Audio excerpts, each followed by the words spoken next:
Mujer del Año 2016. Life Coach Aracelys González de McCaine, presidenta fundadora de Latinos Creciendo, del grupo Mujeres de Éxito Internacional, de la revista Mujeres Empresarias de Arizona y de Latinos Creciendo TV.network televisión vía internet. Reconocimiento otorgado por la organización Miss Latinoamérica con motivo del Día Internacional de la Mujer por su destacado aporte en el crecimiento personal y empresarial de la comunidad latina en los Estados Unidos y el mundo. ¡Mil felicitaciones, Life Coach Aracelys González de McCaine! Siga cosechando triunfos.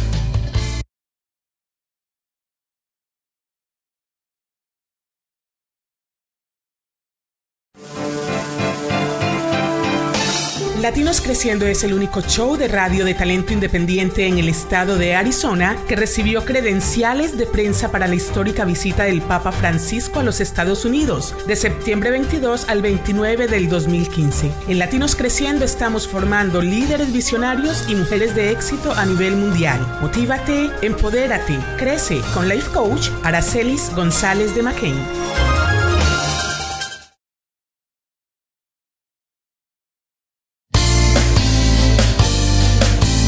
Aquí comienza su show Latinos Creciendo, con mujer de éxito Life Coach Aracelys González de McCaine, el coach de la transformación. Póngase cómodo y quédese con nosotros.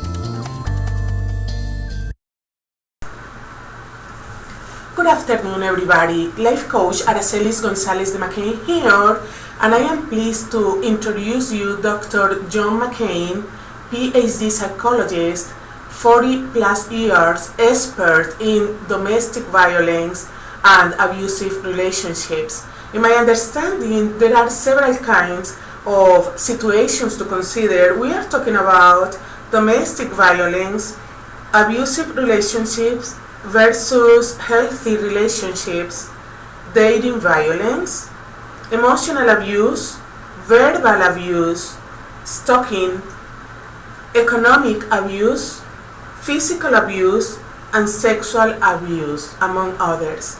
So, Dr. McCaine, good afternoon. How are you today? I'm doing well today, thank you. Okay, thank you. Thank you for accepting the invitation. Let's begin straight to the topic. So, what is exactly abusive relationships? What that means?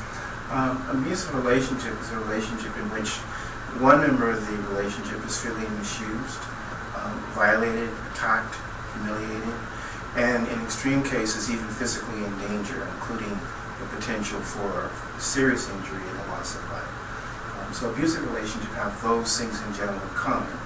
Usually different types of abuse are in combination, so it's very rare that abusive relationship is only one aspect of abuse. Where that comes from? Isn't that like a woman is sitting on a place in her house wishing to begin an abusive relationship? What is the origin of all this? Well, the origin of all of this, in simplest terms, is insecurity of men who are abusive. That there's a great deal of talk about how controlling these men are, and that's true, but not enough talk about why these men are controlling. These men are fundamentally insecure, and because they are insecure, really lack the confidence that women will choose to be with them, and instead seek to coerce women and to force women to stay with them as the relationship proceeds. But it's important to realize too that relationships don't start abusive.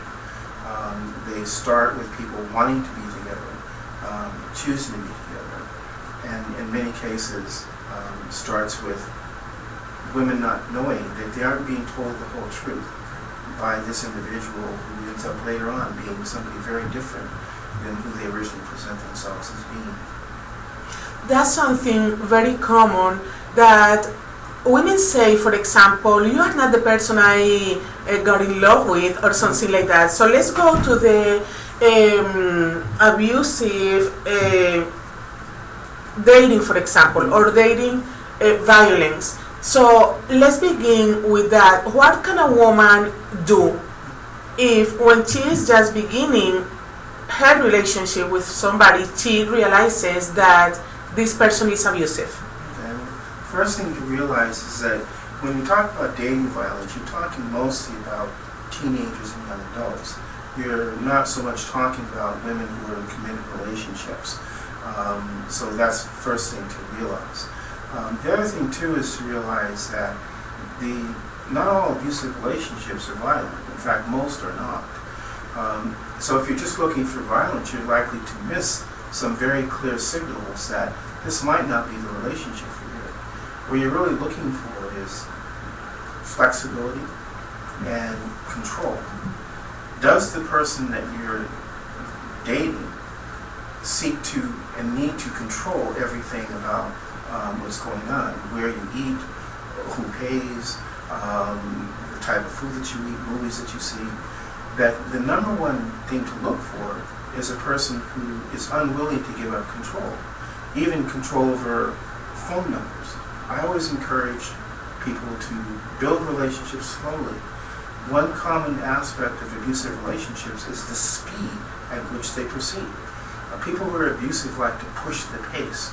They like to move things along faster. And the end result is that if you're not careful, you can be pushed to a level of relationship that you're not prepared for. A simple thing, for example, in terms of control, is if the person asks for your phone number, you can choose to ask them for their phone number, and you call them. What you'll find is that people who are abusive want to be the first one to be able to have phone numbers and control the relationship. Now, if the person's not going to let you have their phone number first, it's a small sign that they're probably going to not be willing to relinquish control over other things in life too. So take small control over the relationship early on. You're the one that asks for the phone number, and let the person know that you'll call them. You decide where you're going to go, where you're going to meet. And I always encourage people to meet in a neutral spot. Never meet at somebody else's house or have them meet at your house the first time you're meeting. It's just not wise. That's very interesting to hear, especially for young people. Usually we see somebody and we think we are in love, but that's not love most of the time. So let's talk about the difference between healthy relationships and abusive relationships. Okay. I think that's really important because those are the two most important distinctions. Is the relationship healthy or not? The other ones are just degrees of not being healthy. There can be an unhealthy relationship, an abusive relationship, and a dangerous relationship. But you still have basically the difference between healthy and unhealthy relationships. In a healthy relationship, it grows at its own pace. There's no speed, there's no pushing, there's no urgency. It may not even be a dating relationship. It may be a friendship that evolves into a dating relationship. So the first sign of a healthy relationship is whether both individuals feel comfortable with the pace of the relationship, where the relationship is going.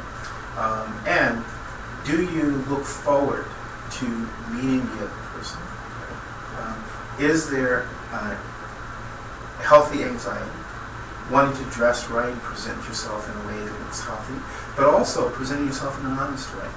In a healthy relationship, you tell the truth about who you are, what your interests are, and maybe even some of your little flaws that everybody has. You don't try to present yourself as someone that you're not.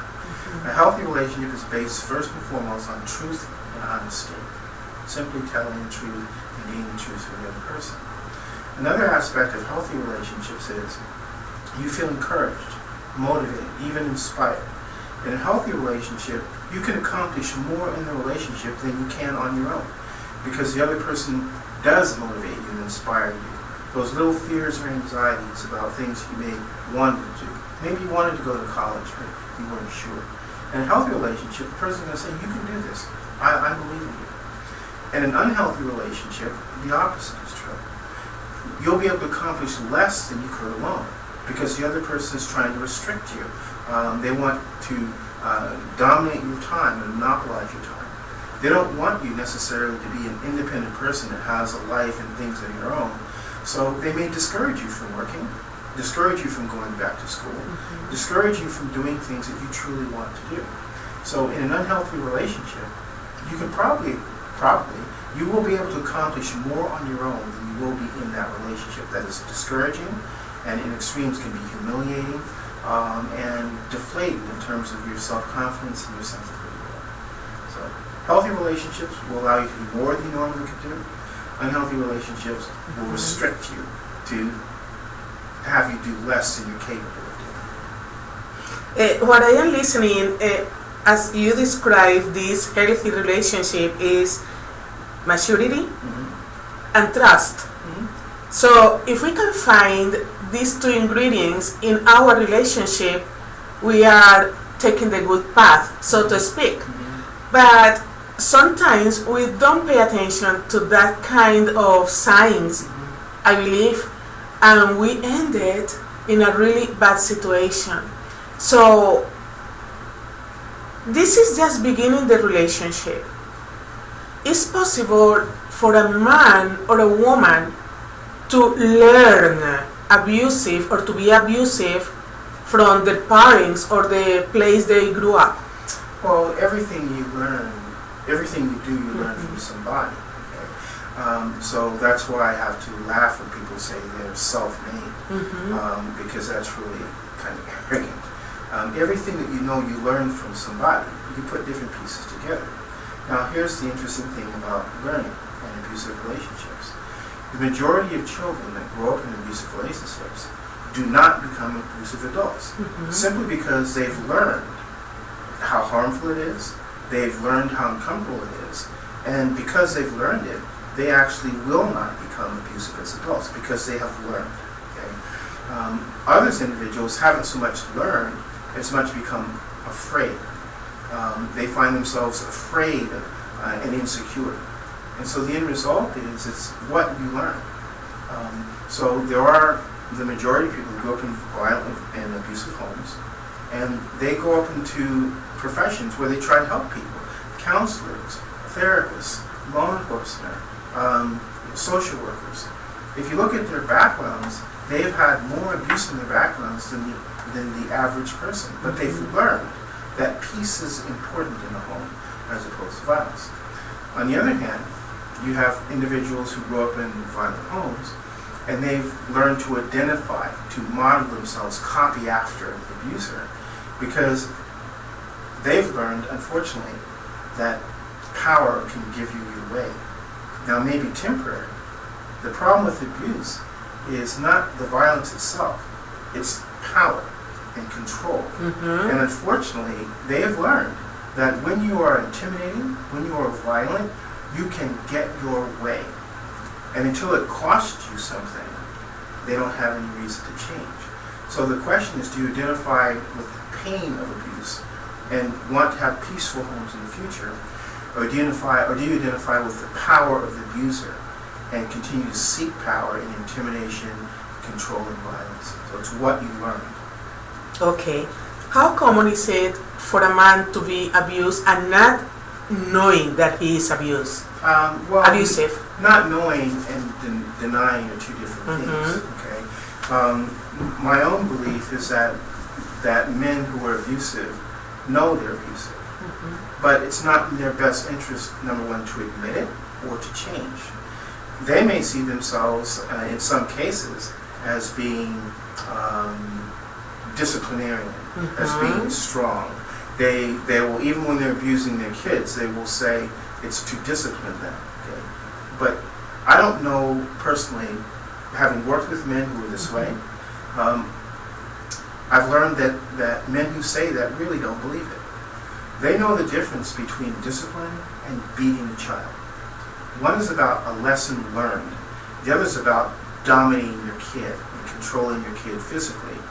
One is about being conscious about what you're teaching. The other one is about losing control of yourself. And as a result of losing control of yourself, beating and hitting and inflicting pain on the people around you. So I really do believe that men who are abusive know they're abusive. Another reason why I think this is true is because they protect their image. That the 50% of men who are abusive are only abusive inside their homes. Out in society and jobs, they're often seen as models of the community. They're seen as people that are upstanding, have status in the community, have jobs who are respected. So my feeling is that if they didn't know they were abusive, why would they hide it? Okay. Okay. There's 25% of men who are abusive that are what we call criminally abusive as well. They not only abuse their children and their partners, but they also involve themselves in criminal violence.